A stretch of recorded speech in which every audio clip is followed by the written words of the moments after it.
What's up, everyone? This is Mike Casu, and you're listening to the Brute Strength Podcast. This week, I interviewed Brute weightlifting coaches Matt Bruce and Jeff Wittmer. These guys are two of the best American weightlifters of the past decade and a half. Together, they've totaled nearly 10 world team appearances. Matt was a two-time alternate for the Olympics. They just have so much success in the sport of weightlifting and have been in it both since the age of 12, and now they're around 33. So together they have so much experience as athletes, and now they have transitioned into coaching roles, at their home gyms as well as through Brute. So we talk a lot about competing as well as programming and kind of when to push, when to back off, all that kind of stuff. So lots of good information for beginner and intermediate lifters especially. Before we get started, please take the time to leave me a review by going to brutestrengthtraining.com/podcast/review.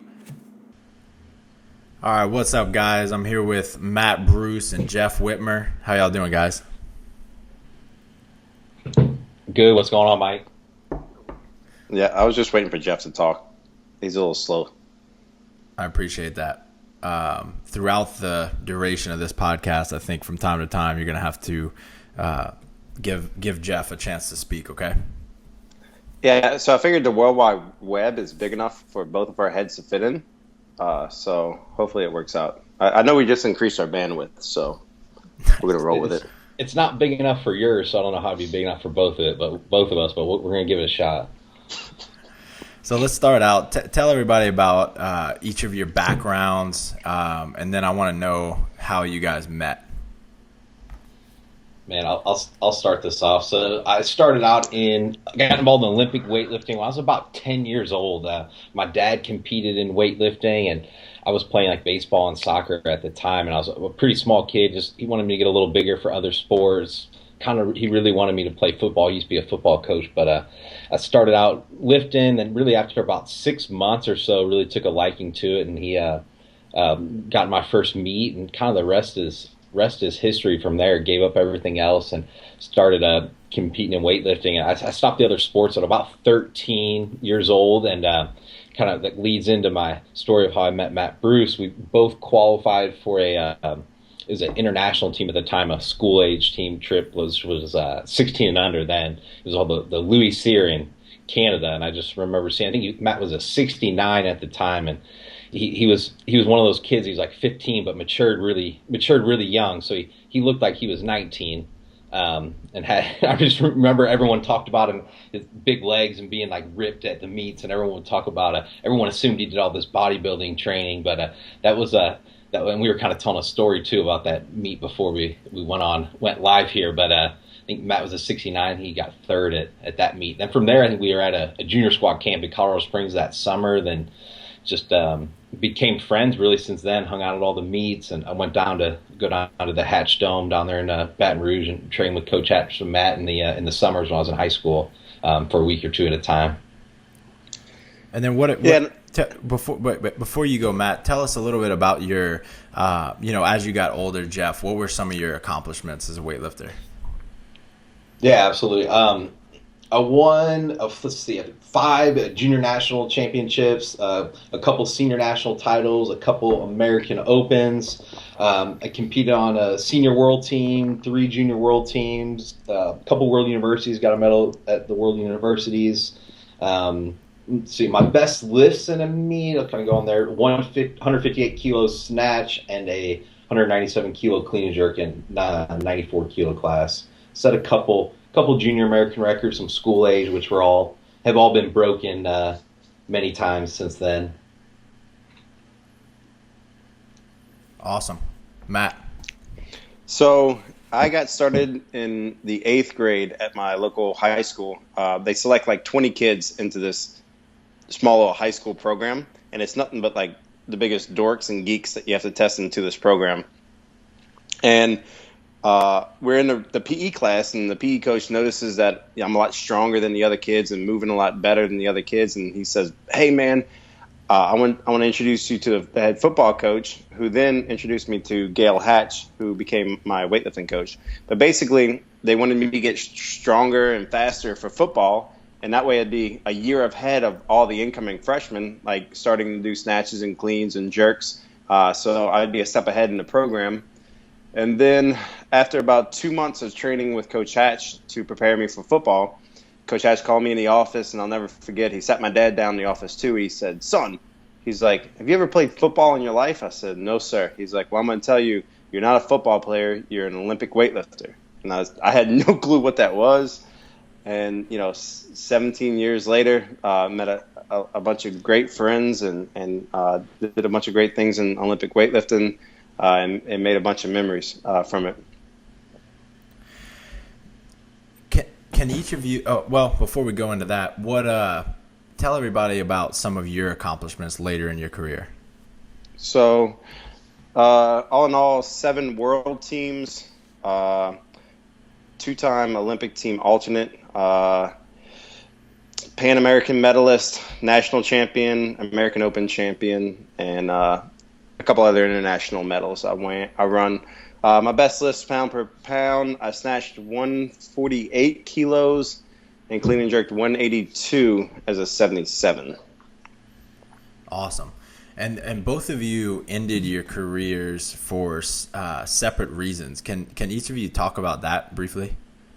And kind of like take us through the why, how you got there, and especially like the mental and emotional side as you were ending your career. Yeah, I'll jump in on that one. I stopped pretty young. I mean, and I know kind of what you were talking before. I always say I didn't necessarily retire. I really just feel like I really just quit. I mean, it stopped at about 24 years old. So I competed in the Olympic trials in 2008 and had a good year that year. Got a couple medals at the Pan Ams, and after the Olympic trials, I was. Had a couple nagging injuries, and I didn't have my degree yet, and I ended up competing in the nationals the following year. Didn't do so well, but was kind of at a point in my life too where I was like, all right, I want to get my degree. I want to move on and start working and making some money. So I got out of walked away from the sport and got my degree, and then really just started working from there. And it was kind of tough for me in my mid-20s. Was rough, kind of working a day job when I was used to really just training and traveling and being around training partners, and it was tough for me to adapt, and definitely have some regrets. Had some regrets then, but I think everything kind of happens for a reason. I'm pretty happy with where I'm at now and some of the decisions I made then, and ended up it put me on a pretty good course for where I'm at now in my life. You ever feel like you didn't accomplish what you could have? Oh, I mean, absolutely. I mean, it kept me up at night for a while too. And I'd think about it nonstop. It would just eat me alive. And I knew I had a lot more potential than what I showed. And, I was able to get some of that still where I never looked at weightlifting as having people call it their weightlifting career, where I never looked at it like that. For me, I started so young, and it's just a part of life. It's just what you do. I mean, I'm going to work out the rest of my life. I'm still going to do snatches and clean and jerks as long as I can. So I was still kind of able to fulfill some of that void where I'm still training and still able to challenge myself. But it did affect me. I'd say it did affect me mentally, just knowing I left some lifts on like the competition platform. But you never know. Maybe get on the Masters. We joke around about maybe I'm only a few years from being a Masters lifter, so maybe get on the competition platform there and maybe cut to 85, challenge Matt if he wants to make a comeback. Shit, you're a 105 now. Oh no, I'm a light 94. I'm lean right now. It's the summer, so I'm a light 94. Nice. You just got off a Brute body, I think, huh? I'm right in the middle of it actually. It's going pretty well. So I'm happy with that program. But good. Jake did a good job on it. Matt, tell us about kind of how you winded down your career. Yeah, so my story's a little different. I stayed through the hard times, and like I said, 17 years was my career. And by the end of it, was the 2012 Pan Ams / Olympic trials, similar to what's going on this year at the Pan Ams. At that time, I'll never forget, Coach Zygmunt looked at me in the eyes and he was like, I'm getting ready to go out for my first clean and jerk. And he's like, where's the fire? I don't see the fire in your eyes. You know, you're at the Pan Ams. It's Guatemala. Like, get fired up. And, like, I looked deep down in my soul and, like, the fire, it wasn't there. Like, I was literally just competing just to be there. And at that point, I knew I had to walk away because if it's not a passion for me, then I'm not going to stay in it. So really got burned out on the sport. And it's been 4 years since I retired, and I don't do much heavy lifting at all. You know, I participate in CrossFit, and I really enjoy staying in shape in that aspect. But, yeah, just truly got burned out on the sport at the end. How was that mentally and emotionally? Was it kind of a clean split since you knew that you were burnt out, or was it I'm sure there were at least times where you kind of felt like there was something missing, huh? So for the most part, it was a relief to not have to go into the gym every day and know I had to hit certain numbers going into certain parts of my training as far as a competition coming up or whatnot. So that was a relief. There were a few periods, very short-lived, where I started training heavy again for about a month, thinking I was going to get back into it, only to realize that my heart wasn't in it anymore. Mm-hmm. So for the most part, yeah, a pretty clean break, and still feel really good about it. Awesome. So let's go into into talking about some technical weightlifting and stuff like that. So between the two of you, you've been to the Olympic Training Center. You've trained all over the country, as well as with coaches from other countries. At certain times, obviously you were in your respective states for the most part, but you got exposed to lots of different kinds of training. So with that said, everyone snatches, clean and jerks, squats, pulls, etc. What are the characteristics of the best programs? What do they have in common? And what do they not have? I'm going to have to say Abajev, one of the greatest, if not the greatest, Olympic weightlifting coach of all time from Bulgaria and Russia. Coach Hatch had him in the office one day and was asking him the exact same question. You know, like, what makes the Bulgarian system the greatest in the world? And Abajev said, I don't understand. Every time I come to America, everybody argues over who's got the best system. He's like, in Bulgaria, we snatch, we clean, we jerk, we pull, and that's it. We all follow this. We do the Bulgarian system. Why argue over it? And it's so true. And all it says is, like, for the most part, people are doing the elite coaches are all doing the right things. And to what it then comes down to is those elite coaches making program adjustments and really keeping their athletes motivated through the period of time, getting them ready for a competition and having them, basically ready to walk through a brick wall for their coach and whatnot. Right. So training environment, having like a high energy and stuff like that is probably more important than, a few tweaks to sets and reps. Exactly. Yeah. On an elite level, with the elite level coaches, there's no hidden system. There's no hidden technique or anything like that. It comes down to just who puts in the hardest but smartest work without overtraining. Right. Because ideally, you have to take your body to a point of overtraining, but not overtrain. And to be able to, bring your athletes to that and let them know when to stop, and when to push, is the best thing for the athlete. What do you think, Jeff? Yeah, I mean, I definitely think there is.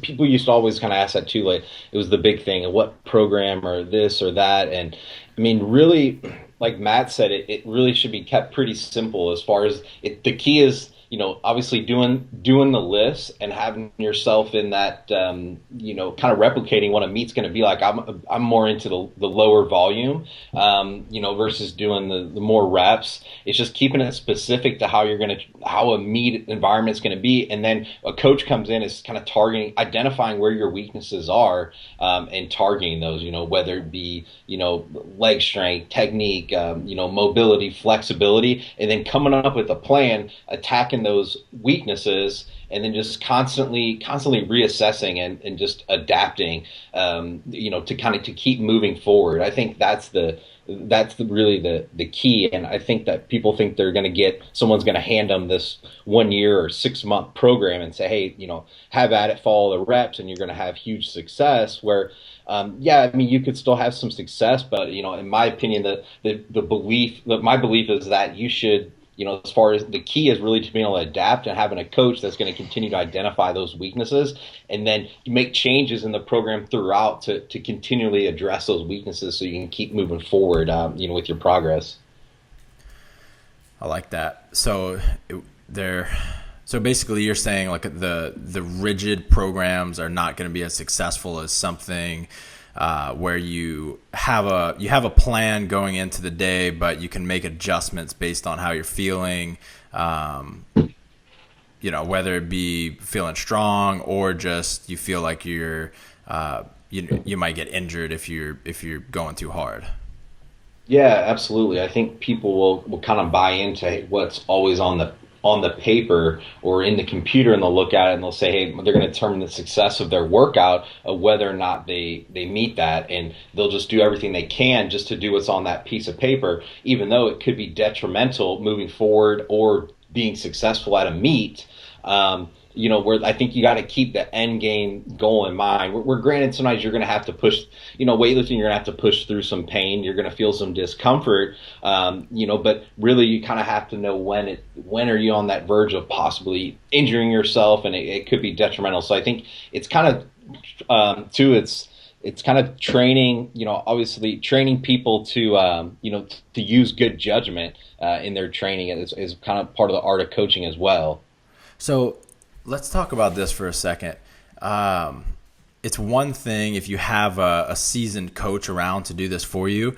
Now, Brute OLY is 100% remote, and we can't have eyes on these people, day to day. They can get feedback via the Facebook group, but a lot of times they're doing that, after the fact. And not before their training, and they're not like filling out a report on how they're feeling every day. And a lot of people that are listening to this show are probably in the same boat, right? They're doing some kind of remote program. They don't necessarily have an expert coach that they trust. What are some things that they can be on the lookout for? And even if there are coaches listening, what do they look for in their athletes to tell them to either slow down, take a deload day, a week, etc.?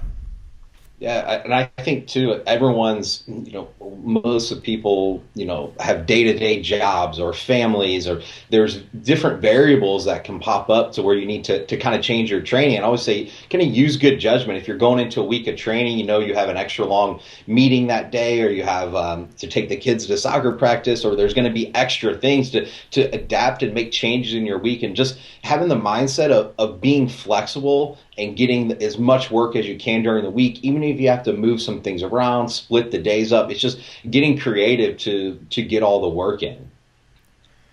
Gotcha. And so obviously stress is a huge factor. Like life stress is going to contribute to the same kind of system that like workout stress contributes to. And like all of those can lead to overtraining together, correct?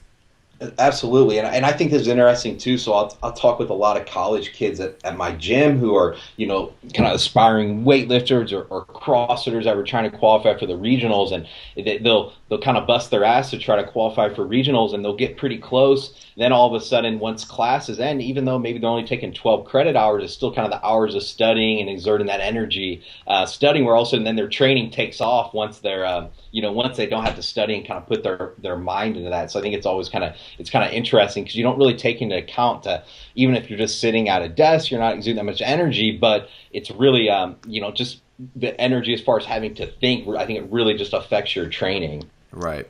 Matt, with your athletes, especially like at your gym, how do you know if someone is basically just being a wimp and trying to get out of doing the work and versus, they're getting close to an overtrained state?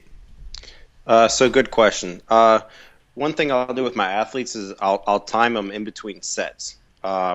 Typically, my athletes will take about 1.5 to 2 minutes in between sets. If they start taking longer than that, and if they look like really lackadaisical, then a lot of times that's because of central nervous system fatigue, and then I might make adjustments for that. Another cue might be if I got a guy that's always coming in the gym, very talkative, in a good mood, talking to everybody in between sets and reps, and he then comes in the next day and he's not talking really to anybody. He's kind of just going through the motions of the workout at a very slow pace. A lot of times that's from central nervous system fatigue. Them just telling me, like, I don't feel good today isn't necessarily a good indicator. It could be, but there's so many factors because their girlfriend might have broke up with them that day or their dog died or so many other external factors that could be playing in that they can get over. So as a coach, you have to decide what's external and what's internal. So if it's an internal factor like central nervous system fatigue, then they do have to deload. They do have to take some time off for the day or for the week to allow their central nervous system to recover. But if it's just something that, they're just sad about because they got a bad grade on a test, you as a coach has to step up and know your athlete good enough to know how to pull them out of that. And that's why my coach used to always say you have to stay in the eye of the storm. The coach that's sitting in the office, eating their lunch while their athletes are out there working out is not going to be the successful coach. It's the coach that's out there every day, rep for rep with the athletes, knowing their telltale signs of when their central nervous system fatigues will make the biggest difference within their athletes.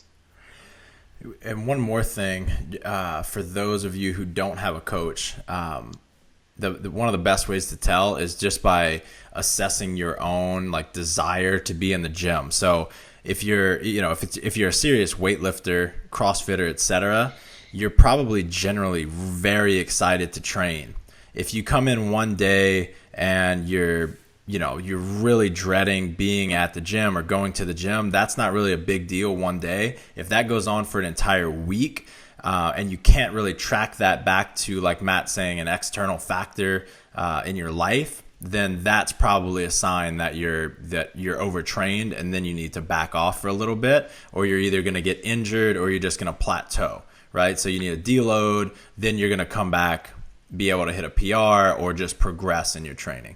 Would y'all agree with that? I agree 100%. Yeah, absolutely. Awesome. Let's talk about people that are new to competition. What advice do you have for people that are, haven't competed yet, are new to competing, and what do they do to prepare for that day, and what do they do on that day? Yeah, I mean, I think definitely kind of depends what program they're already on, but I think for your first meet, something that's ideal is to have essentially just a 2 to 3 week peak, just something simple for your first one where you start, lowering the volume, cutting out some of the reps, going a little heavier, then getting strategic those weeks leading up where you're going up to certain percentages. And I know there's a couple different, schools of thought there as far as how you should taper. I know a good rule of thumb is I would, a week out, typically you're going up to around your opening or second attempt snatch, and then clean and jerk, you might be going just up to your last warm up clean and jerk. And then as far as squats and pulls go, I know a lot of times I always say 10 days out, you do your last heavy pulling exercise. And then about a week out or so, you can do your last heavy back squat. And then 4 days out or so, you do your last heavy front squat. But there's definitely a lot of schools of thought there as far as, or should you take off the day before the meet? My best advice there is, I think the day before the meet, I always like to at least have someone going and really light or just move around with the bar. It kind of helps with those nerves too, just to get in there and kind of feel the bar and move around some. Then definitely, I think you always want it before your first meet. If you don't have a coach, try to get in contact with one, or get in contact with people who have have a lot of competition experience, and just reach out to them and get as much advice as you can, and have them help set your warm ups up for the meet and set the pace up. A good general rule of thumb, what you want to do is about every 3 lifts on the platform, you want to take a warm up. And what I would always do too is, depending on what athlete I'm working with, as far as their how long they're used to sitting between reps, I don't always like to just take, because sometimes things slow down on the platform. There could be misses and blood on the bar. To always have a stopwatch too, and kind of time out where that lifter's not sitting longer than 3 minutes. Right. So say it's longer on the platform, those 3 lifts could take 5 minutes. At that, we want to make sure we're timing out. We have that 3 minute mark. Hey, let's add in an extra warm up. Let's go down and do a power snatch, just so you're not getting cold. So just having that awareness. Okay. I was gonna ask.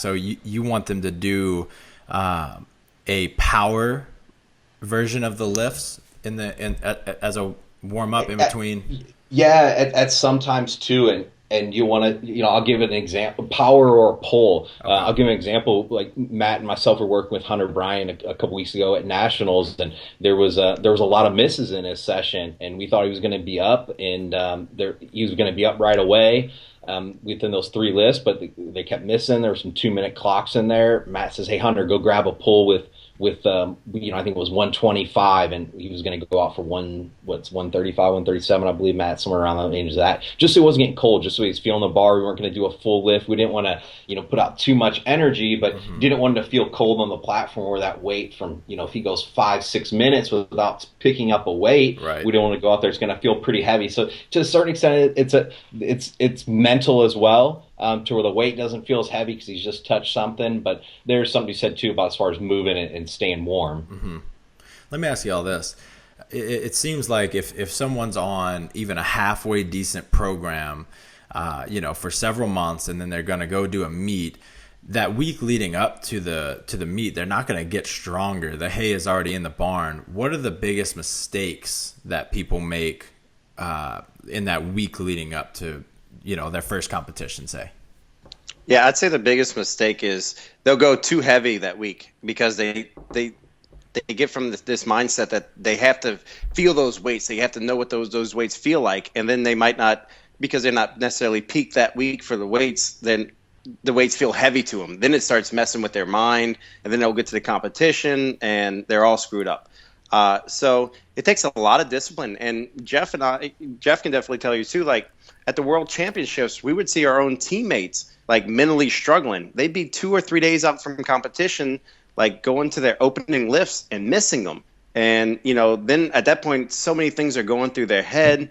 But you nailed it right on the head. You're not going to make any improvements that last week. So go ahead and take the deload, take the volume and intensity down a little bit, and just trust in your program. Trust, like you said, that the hay's in the barn, that it's going to be there. And I just think the biggest mistake is a lot of athletes go heavy that week because they think they need to. They think they're losing strength because they're not going up to their openers that week of the competition.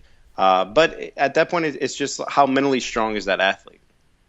Absolutely. And to piggyback off what Matt's saying, I think if you're the week of the meet, or you're a few days out, and if your mentality is you're doing a lift for confidence and confidence only, that's the purpose you're doing a lift. Hey, I want to make sure I can do this, so I'm confident in the meet. You should not be trying it if that's the only reason. There's really there's no purpose that's served there the week of the meet where it's going to benefit you the day of the meet if you're just trying to hit lifts just to improve your confidence. That confidence should be built up over the course of the months leading up to the meet.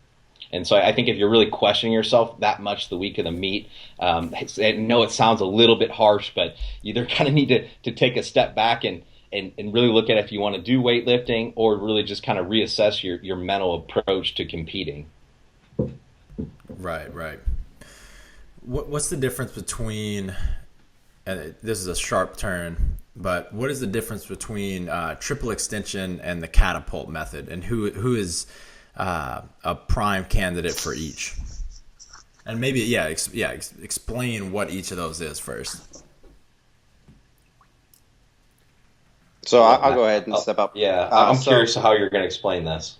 So I think people get into the argument of the catapult and triple extension, but if you really break down the lifts or the way it's taught, there's actually so similar that there's no need for so much confusion or argument about them. So the catapult method basically says that the catapult system says that triple extenders are trying to lift the bar up by coming up on their toes and shrugging their shoulders to their ears.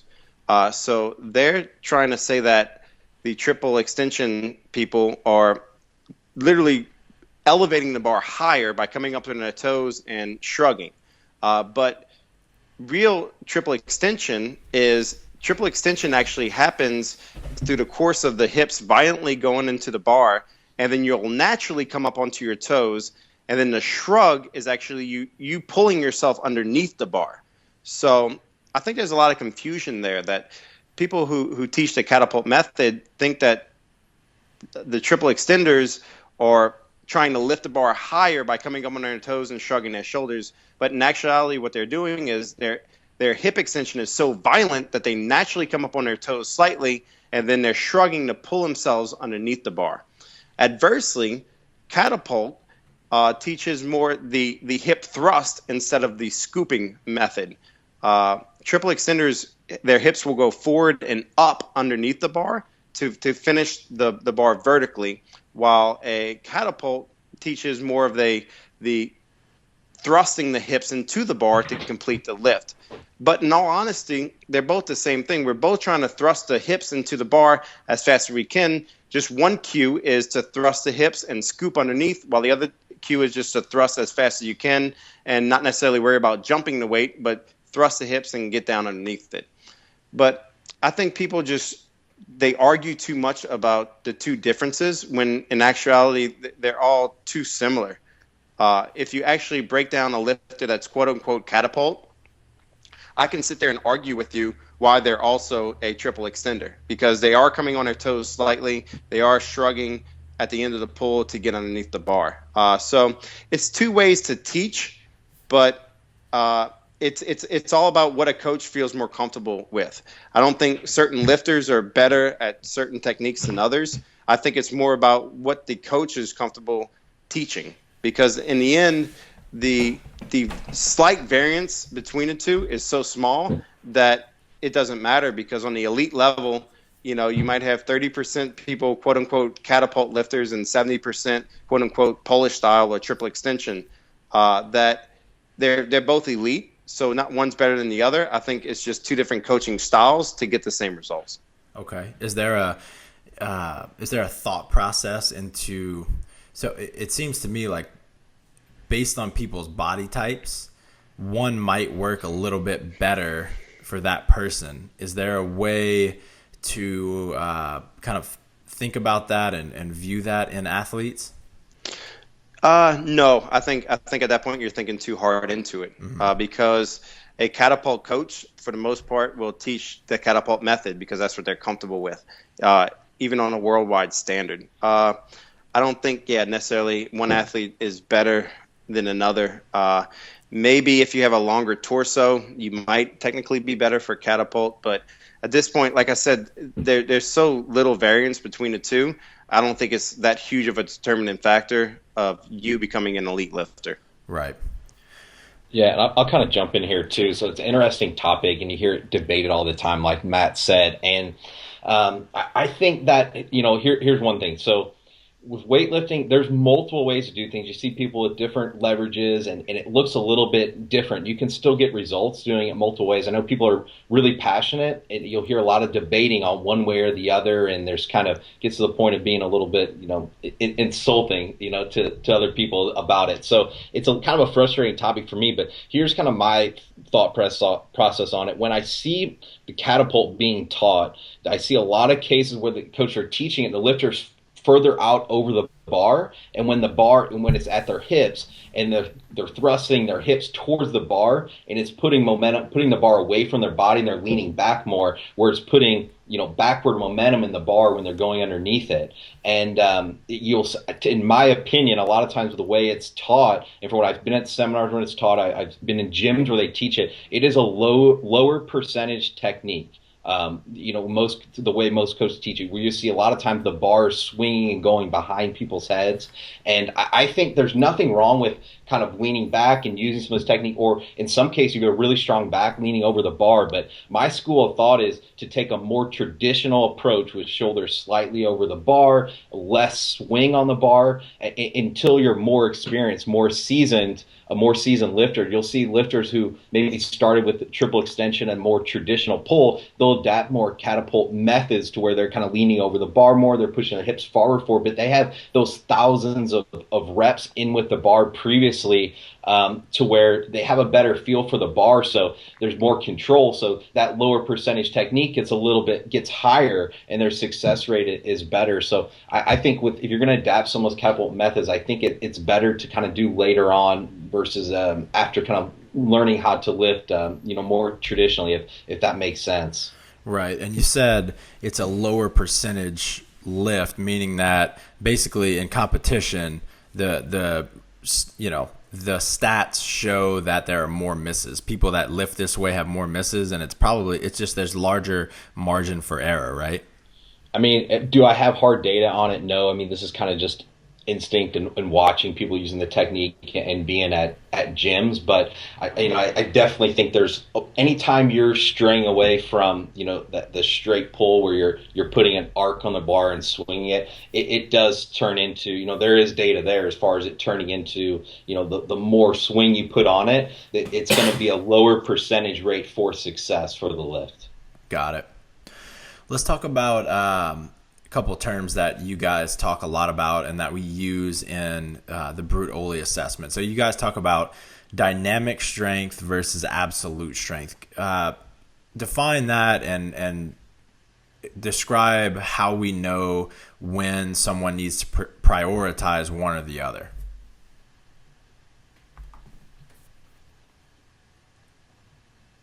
So I'll hop in on this one. Yeah. I come from the Hatch system, and Coach Hatch's system is known for building absolute strength. So I would be a candidate to fall into the dynamic strength system. Basically, it's a percentage system we use to decide how strong you are based off of how that strength compares to your Olympic lifts. So, for example, if I can front squat 250 kilos or 260 kilos, but I can only clean 200 kilos, then there's a problem. That means I'm super strong, but I'm not able to transfer it over to the lift. Inversely, if I can barely clean what my best front squat or front squat triple is, then that means as long as I get stronger, my lifts are going to go up.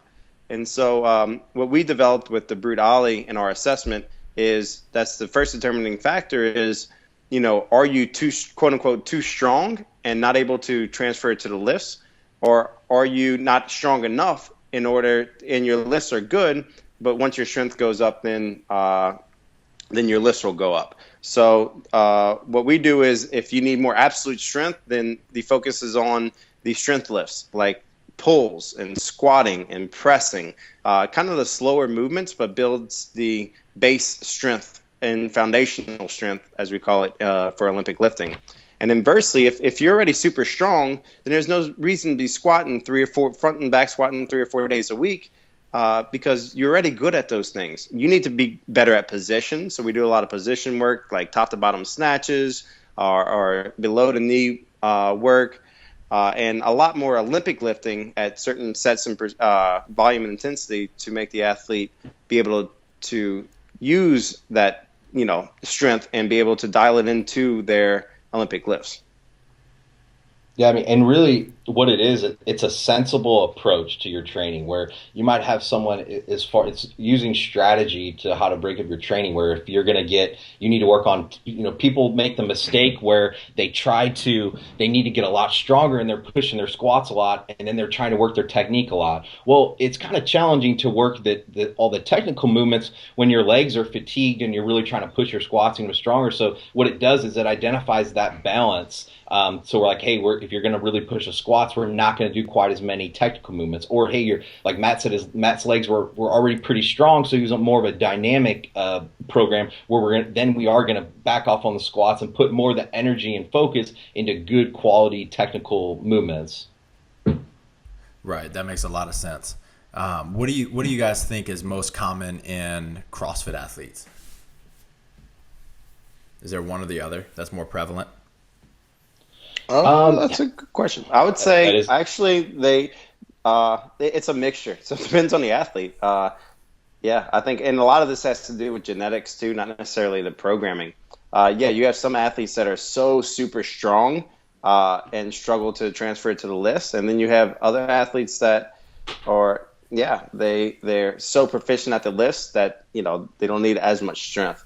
So I think the biggest issue with CrossFit athletes is they don't do enough strength training. They think because they're doing heavy metcons, they're getting enough strength training. But in all honesty, they have to look at the rep ranges that make you strong.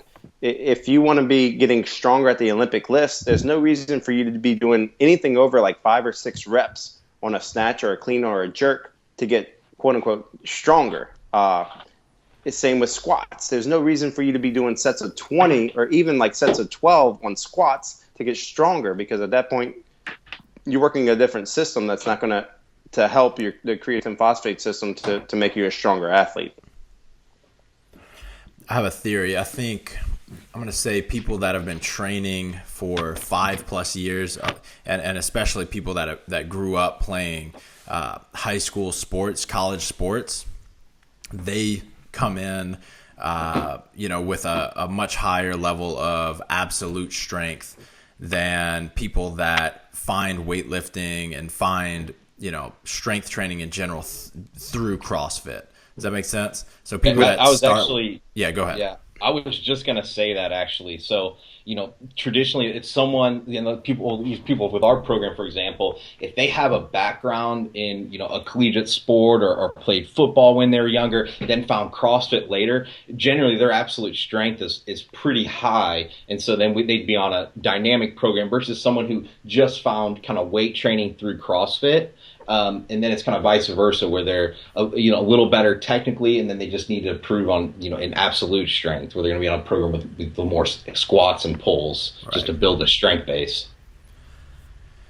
What are so especially this for you, Matt, since starting to work with CrossFit athletes, what are the biggest things that you've learned about programming weightlifting for these people, as opposed to programming for pure weightlifters? Yeah, so you'll remember when I first started programming, and you said, "Yeah, you got to get these guys stronger." So I said, "Yeah, easy. I'll just put them on the same program I was on." So I had them lifting 5 days a week, 2 to 3 hours a day, just on pure lifts, and we couldn't figure out why their lifts weren't going up. And the hatch system is proven. I was like, no, something's not right here. Like, I can't figure out what it is. And then I ended up talking with Coach Moffitt and Coach Hatch about it. And they made me understand that there's so many modalities that go into CrossFit that I'm not taking into effect. And just like football, yeah, I need to get these guys stronger, but they need to get better at other things. They need to get faster. They need to have good running technique.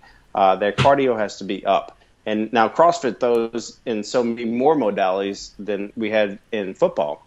So it made me take more of a strength and conditioning aspect to the weight training than an Olympic weightlifter's approach.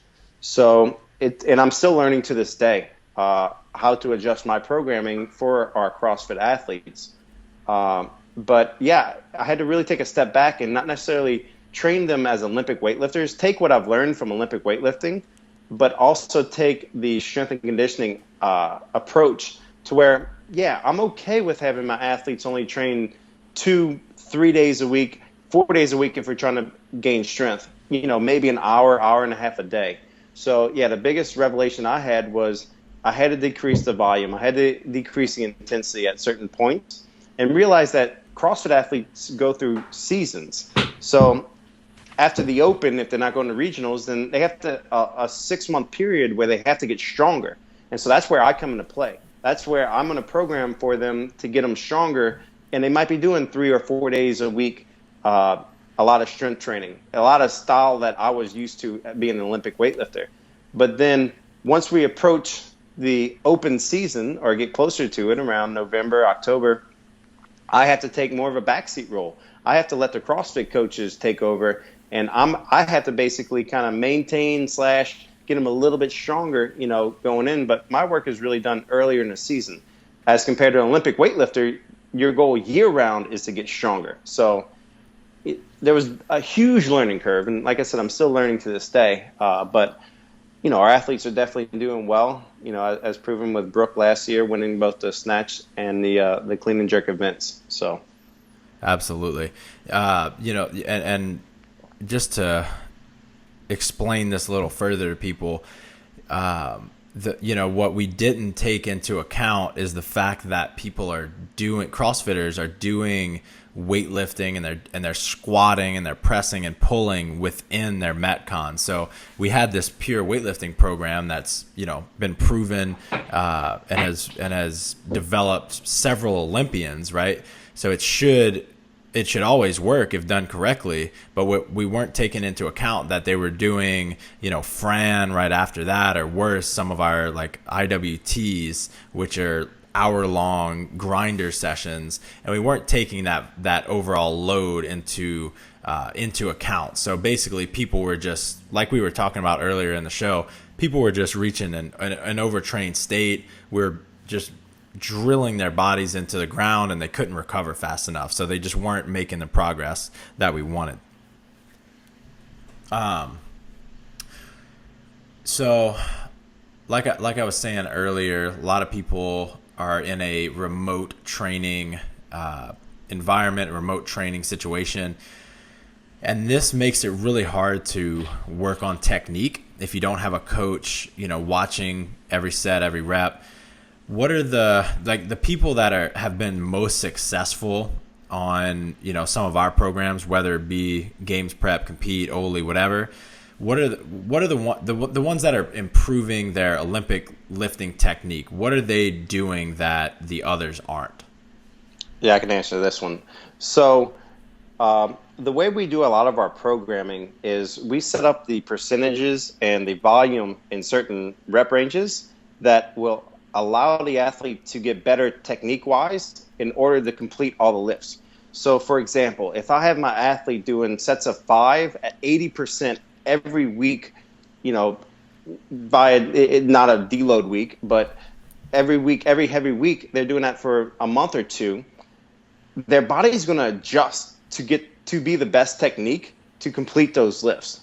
So a lot of it has to do with the programming, as in if you can program at the right percentages and enough reps at the right percentages, your body's going to adapt and adjust. So if there's a period of time where I'm doing 5s for such a long period of time, my body's going to get better technique at 80%. And then I'm going to increase the intensity and decrease the volume a little bit. So I might be doing triples for maybe a month after that at like 85% or 90%. And then that carryover of the technique is going to happen naturally. So your body's going to find the best and most efficient way to lift the weight. And through the course of our technique analysis online and through Facebook, that helps out a lot. But a lot of that has to do with right percentage choices. If you always take your athletes to 95, 100% every week, the body's going to establish bad technique. But ideally, around 80 to 85%, your body should be able to hold that technique. And then you slowly increase the intensity over time to bring that technique over into the lift. And, that's the art or beauty of periodization is you have them work at a certain volume and intensity for a couple weeks and then increase it. And then you're going to bring them back down at new percentages, and bring them back up. Right.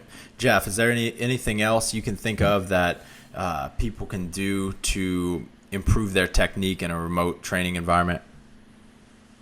Yeah, I think absolutely. And kind of developing that awareness too. And just when I talk to athletes, whether it be through the Facebook page or on the phone, is it really helps if you can gain that awareness to when the bar, we program specifically, like Matt said, as far as percentage goes, to where, and a lot of lifters, what they'll do is, they'll go wrong is, if they're doing a program, they'll constantly go heavy, and they'll once the bar will really be slowing down and your positions change, you break down. It's just really having that awareness to when you're pulling really slow, know when you're raising your hips bad, to know to, hey, let's drop the weight down a little bit to get the volume in, but let's keep the quality there. That's what I always like to focus on too. Like, if you feel the quality suffering of the movement, don't just complete the workout because it's written down there. Regardless of what percentages, really go on how you feel that day, because when the goal is to improve your technique, there's no point to just try to push through the wall with your technique breaking down. All that's going to do is develop bad habits long term, and then you're going to have to backtrack in the future to try to fix those technique errors, which can be very, very challenging if you have a lot of reps with bad habits. Right. What do you guys think? There are some programs out there. One that comes to mind based on the conjugate method, which is a powerlifting program, and they're using this for weightlifters, and weightlifting in general is just infinitely more technical than powerlifting. I'm sure some powerlifters are going to get pissed off at that, but it's just so much more technical, right? And so it just doesn't make sense to apply the same thinking to very, very different sports. What do you think are the long-term consequences of applying that, where basically people are maxing out on a different lift every time they're in the gym, and it's not the full lifts necessarily, but it's a version of the traditional lifts every single time they're in the gym? So I can help answer this. So the conjugate method is a proven method and works extremely well for powerlifting. So for your strength lifts, so squatting, benching, pressing, pulling, any kind of slower movements, it works great for. But Olympic lifting adds in a different factor. Olympic lifting is a fast-paced movement, which really taxes the central nervous system, unlike the power lifts do. So at that point, it needs to be trained differently. So I think there's some great things that we do pull from the conjugate method when it comes to the squatting, pulling, and pressing, but you can't do a pure conjugate method on Olympic lifts because there's so many other factors, especially with the central nervous system come into effect, where the body needs more rest and different types of rest into that programming. Yeah, and I actually tried out for about 8 months or so, where I was snatching and clean and jerking 4 days a week, front squatting 2 days a week, back squatting 2 days a week, and literally going as heavy as I could in everything.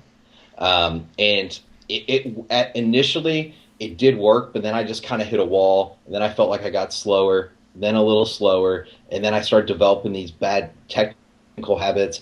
And I was always people would always say, hey, you're gonna adapt, like, you'll adapt, your nervous system will adapt, but it never really did. And it just really felt like it kind of set me back some. And basically what I did was I cut out the heavy lifts as often. I was still 1 day a week, I was kind of pushing it, went a little lighter the other days, added in some other assistant exercises to where I was weak. So myself personally, overhead strength was weak, so I took some of that energy towards a couple overhead strength days, and huge progress. Put 15 kilos on my clean and jerk, when I was 20 years old, without gaining any body weight. I actually lost a little body weight, and just by simply still going heavy, where it's not like, oh, I'm going to go months without doing a heavy lift. I was still doing them every week, just not 4 days a week, and then targeting those weaknesses. So I think you just have to find that right balance. Kind of what I started off talking about on the call was just identifying those weaknesses, targeting those, but still, going heavy in the lifts and still training your central nervous system for what the ultimate goal is, to snatch and clean jerk as most weight as possible for one rep. Right.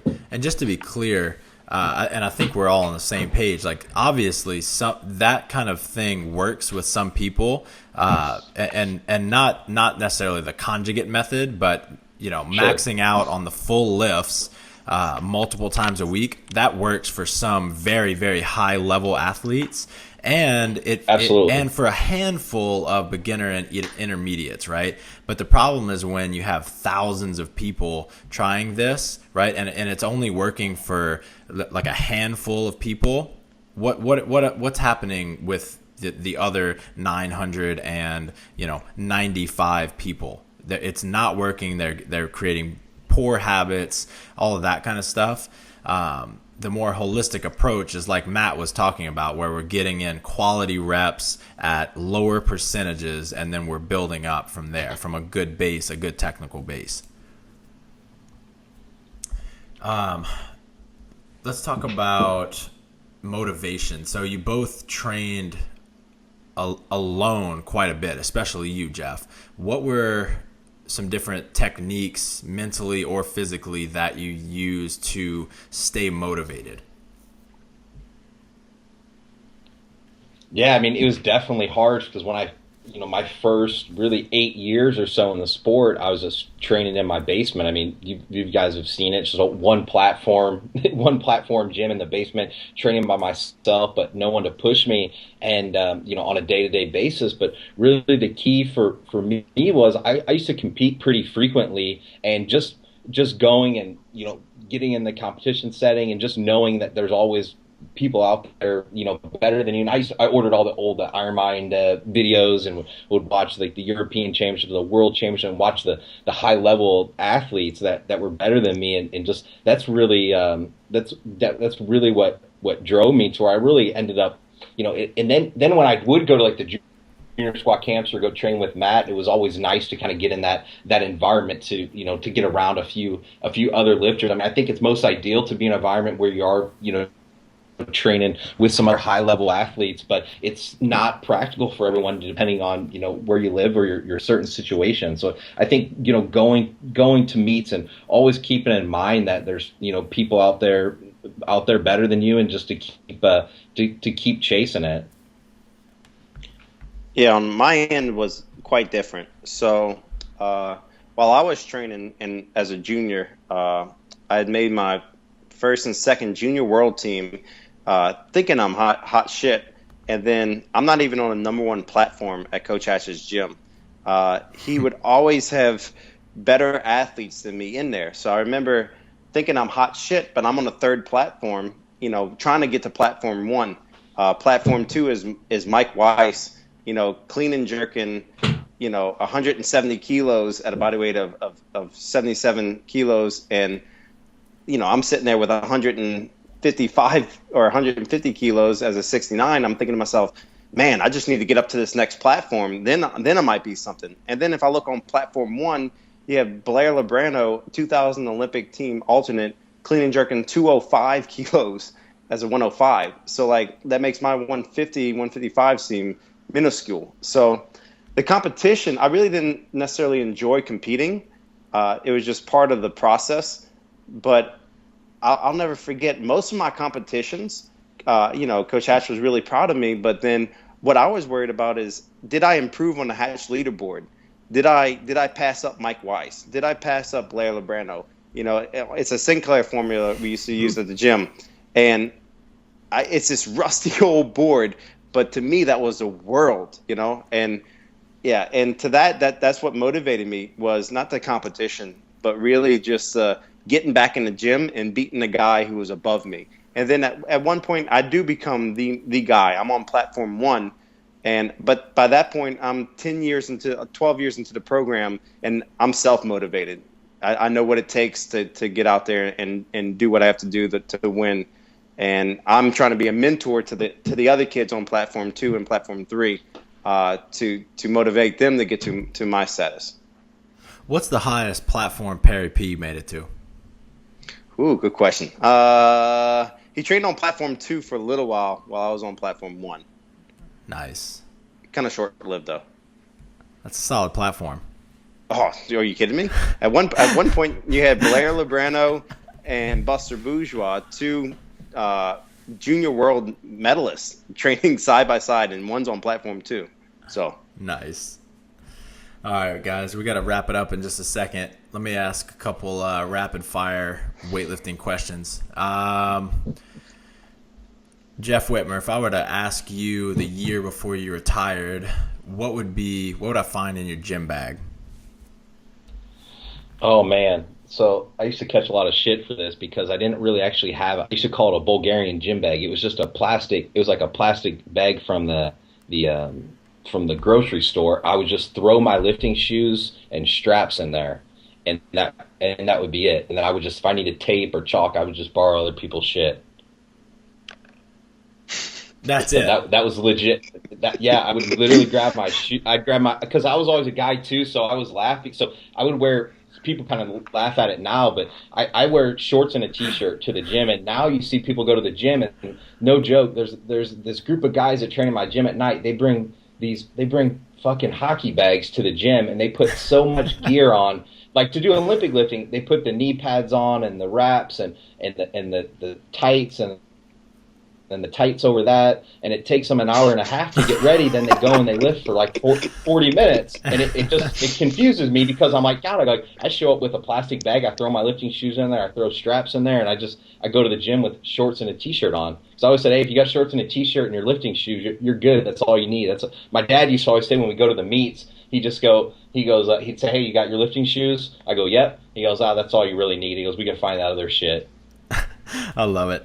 I don't even know if I want to ask you, Matt Bruce. You're even more frugal and basic than Jeff Wittmer. But no, I had a couple more things. I had a belt. I like to use a belt. Jeff Wittmer didn't use much of a belt, especially on cleans. Never. So I did have a belt, but then I had, I guess, 2 of my little secrets. I used to carry capsaicin. It's like icy hot, but without the icy. So if I had like a pain in my back or something like that, you put this stuff on. You can get it at like, CVS or Rite Aid or anything like that. You put this stuff on, it gets so hot, it feels like somebody's burning oil on your skin that it makes you forget about the pain. So I'd carry capsaicin. I'd have a bottle would last me a couple of years because I didn't want to use it unless I had to. And the other one I liked was peppermint oil. I remember that. Put it in the towel, yeah. Yeah, I used to put it on my towel, and I used to sniff it during the workout, and I felt like it excited me a little bit. It cleared up my kind of like you see people, our powerlifters, doing the ammonia packs. Yep. But it's not nearly like that. It's just a small, much more mild, right? Yeah, mild, refreshing. And I used to keep it on my towel, and I had this green towel, and I would only wash it before the World Championships. So it's the same towel I'd keep over my head, wipe my face with. Jesus, it's really disgusting. Sad. I washed it before the Worlds because I didn't want any of those people to know how nasty I was. Right. And I had these sweatpants that had so many holes in them from pulling across my thighs. And like I said, I would wash those like twice a year. And Hatch would make fun of me because he'd say like he can pull them out of my pants and you could stand them straight up. Because they were never washed. Oh, it's so sad. Wow. It's interesting. So the peppermint. Before you move on, Mike, he's leaving out one thing I got to get to. Yeah, go. This is for competitions in his gym bag. Something he would never forget was the enema kits from Walgreens. Oh no! And these and let me tell you something too. So these weren't just regular enema kits. They were he would get the pre-lubed enema kits. Versus having to get the Vaseline and the lubricant himself, he would buy the pre-lubed one. So he's a seasoned veteran at this. It was one of his weight cutting techniques. Yeah, for those that haven't competed in a meet yet, explain why he had that with him. I'm gonna you know what? Matt Bruce, why did you carry that with you? This might be a whole nother podcast in itself. That was only for competition. I would bring it to every competition just in case, and there are different parts of my career where, yeah, I use it a lot. I'd be so close to cutting weight, and I hated going in a sauna. I thought that drained you too much, so I'd rather lay on the bathroom floor and shoot saline water up my butt and sit on the toilet. I know it's disgusting, but I'd lose like 0.3, 0.4 of a pound, and I'd go to sleep feeling satisfied that I was going to make weight. Well, that's great, Matt. I know. I'm pumped for you, man. He had the weight cutting down to a science. I will give him that. All right. What's the best weightlifting shoe out there, and why? I've only wore Adidas shoes, and I mean, there's kind of a reason for that too, because I think Adidas was the first to get involved with weightlifting, so I think there's just kind of a sense of a loyalty, for me there. I'm not a big fan of the red. I had those red ones, and I think those are what's called the Eta Star or whatever. I don't really like those. I like the last model, the white one. They were white had the wood shank in them. They were really sturdy. That was the best model of weights you ever had. I think Hook Grip sells them occasionally for like $500 or something when he comes across a pair or something crazy. But those are my favorite shoes. Best ones ever made, in my opinion. Yeah, same as me. So during my career, Adidas was the only elite supplier of weightlifting shoes. Right when I was getting out, Nike started coming out with their shoes, Romelos or whatever. They had sent me a pair at the end of my career, and I had tried them, but the heel's a little bit higher than the Adidas. So I preferred Adidas because I was already pretty quad dominant, and me being on my toes any more than I wanted to would leave the weights a lot more forward already, and they were already forward. So yeah, I preferred the Adidas with the low heel, but I also agree the red ones they came out with were trash. It seems like the newer ones they got though seem to be pretty legit. But on the other hand, hey, if Nikes are good, it's just got a higher heel, and they're very durable. Those things will last a couple of years. Awesome. My last question: when is it appropriate to wear a belt? So I'll answer that first. I would say anything above 90% for any kind of strength lifts or the clean. So if you're doing pulls or squatting or cleans, I would stick away from presses, but you could wear it for a press. But yeah, overall, any strength lift above 90%, but you never really want to wear it for a snatch. Number one, it gets in the way, but you really want to refrain from using it too much because it'll take away from your core development, and try to stay away from it on pulls if you can. And Mr. Wittmer is going to tell you just go ahead and throw it away. Yeah, I mean, kind of what Matt said is as little as possible, but I came from my school of thought is that you should not rely on one. You should build your own belt, do a lot of exercises and build it up. And I didn't like one because I felt less athletic. And I think for me, weightlifting, obviously pretty flexible. And I always felt that the key for me was movement. And I didn't want anything that felt like it restricted me, whether it be even a squat. And I don't like the idea of people kind of relying on them from day one. I think you should really kind of build up that strength without one. But if you do find that, hey, like Matt said, above 90%, if you can, the name of the game is to lift as much weight possible. And if you throw a belt on, you can get some more kilos out. More power to you. Go ahead and throw one on. But the belt for me, it wasn't for me. It never had any serious back injuries, just because I went so long without using one. And I did a lot of hyperextensions, some light RDLs, and a lot of core work. Just to prevent any sort of injury, and it helped. My dad was a chiropractor, so that probably helped. Helped as well. So it was getting regular adjustments too. So awesome. All right, guys, let's wrap it up. Tell everybody real briefly about Brute OLY and who it is good for, who it isn't good for. Yeah, absolutely. So Brute OLY, we have 3 levels. Now pretty excited about that. We have a basic RX level with Brute OLY RX. It's 3-day-a-week program, and like Matt said earlier, we have the absolute and dynamic strength, the programs you go through an assessment. That program is more geared for, I would say, someone who just has the time to lift a few days a week, or if they're a CrossFitter just looking to supplement their work already with a little additional weightlifting work in there. I would say that's more geared toward them. Then we also had the compete and elite programs for people who have more time to do the Olympic lifts, want to put more time into it, where that's 5-6 days a week of programming. That's a little more intense too, with people with hence the name compete. People with some ambitions of possibly competing in a meet at some point, and we have it's individualized, and there's peaking programs within that, and check-ins for the athletes. So really, regardless of what your goal is just to get a little better at the lifts, or to help your CrossFit scores out some, or if you want to be a high-level weightlifter, really it just has that broad appeal. And we even have professional athletes that are using like Brute OLY Compete as their strength conditioning program, and we're making some tweaks accordingly while they're during the season. But it definitely has it's a broad appeal for regardless of what your goals are with weightlifting. We have something for you. And guys, to learn more about that, you can go to brutestrengthtraining.com/programs. Where can people find each of you on social media? You can find me on Instagram, just at Jeff Wittmer. And that's Wittmer.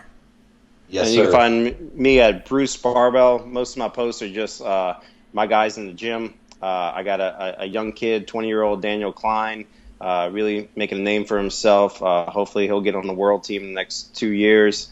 And I got another lifter, Mike Weiss, who will be going to the Pan Am Masters, and he's looking to go set the American record in less than a month. So be looking for his name in the 35 to 40 age group. But yeah, most of it is me just posting my lifters on there, and of course talking about some brute stuff.